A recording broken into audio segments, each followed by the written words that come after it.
Hello, third grade. We are reading chapter 16 on page 128, The Return Home. Everyone woke up early the next day. It was a very long journey back home, and the sea was quite rough, so the going would be slow. With slight alterations from Wendy, the pirates' clothes fit the boys just fine. Pants cut off at the knees and jaunty hats, and eye patches, the scowls they added themselves.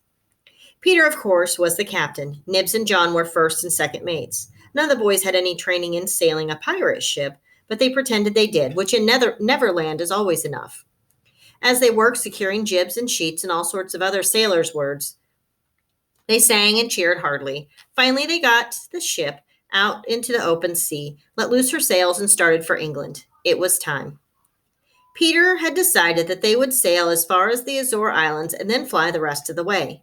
He stood at the wheel and addressed his pirate crew. "You scum," he cried, "you mangy dogs. There'll be no mutiny on my ship, or else." The boys knew that Peter was only pretending to be a pirate, but unlike them, he couldn't always tell the difference. He was even wearing Hook's old clothes, and so they laughed, but nervously. "Let us leave the boys on the boat and travel to the Darlings' home. It seems a shame to have neglected it all this time, but Mrs. Darling wouldn't have wanted us to focus on her when we could instead be keeping an eye on her little ones. It would serve those naughty children right if their beds were not made and their room was all dusty and their parents weren't even home, having forgotten about them." Of course, this was not the case, and this is the kind of thing that children count on so they can have their adventures. The only difference from when they left is that Nana is no longer chained. Mr. Darling could admit that when he was wrong. The second the children had flown, he had invited Nana back into the house where she had stayed. Then, however, he had done the most unusual thing. He'd gone down on all fours and crawled into Nana's kennel himself. Mrs. Darling had begged him to come out, but he just said, "Not until the children come back."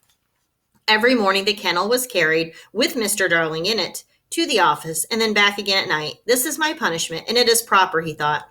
Given how much he cared what other people thought of him, it was a hard punishment indeed. People laughed and pointed, peering inside, and he became known as Darling in the Kennel.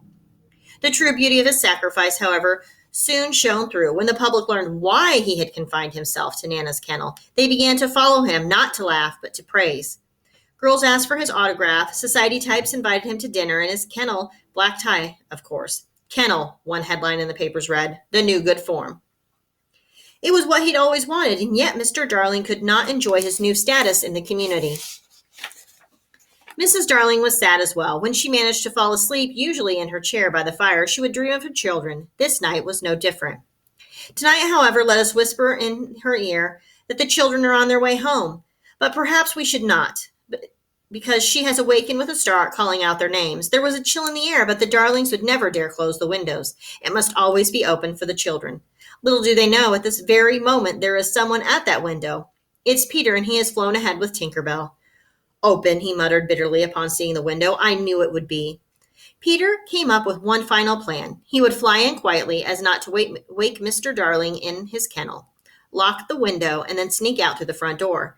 That way, when Wendy and the boys arrived, they would think their parents had forgotten about them, and they would come back to Neverland. "Oh, this is a brilliant idea," he thought. He didn't care about Wendy's or her mother's feelings. He only cared about what he wanted. Children can be selfish that way. On his way back out of the house, however, Peter passed Mrs. Darling asleep by the fire. Seeing the dried tears on her puffy face, he felt guilty for the first time. "I need her too," he wanted to shout.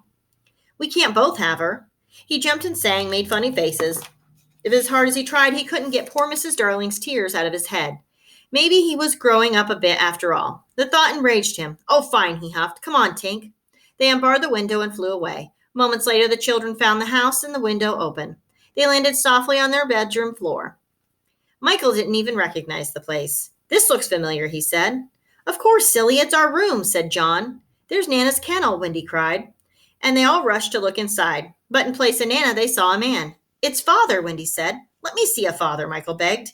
He didn't remember his father. "Huh," he said, a little disappointed. The pirates were bigger.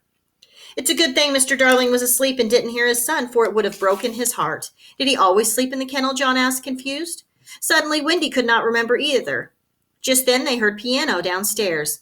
"Mother!" Wendy gasped. "Aren't you our mother?" Michael asked. "Oh dear," Wendy said. Perhaps they had waited too long to come back. Let's go downstairs and surprise her, John suggested. We can yell boo. Let's be a little bit gentler, Wendy said. We owe her that much. Let's get into our beds, and she'll come in and find us. And that's exactly what they did.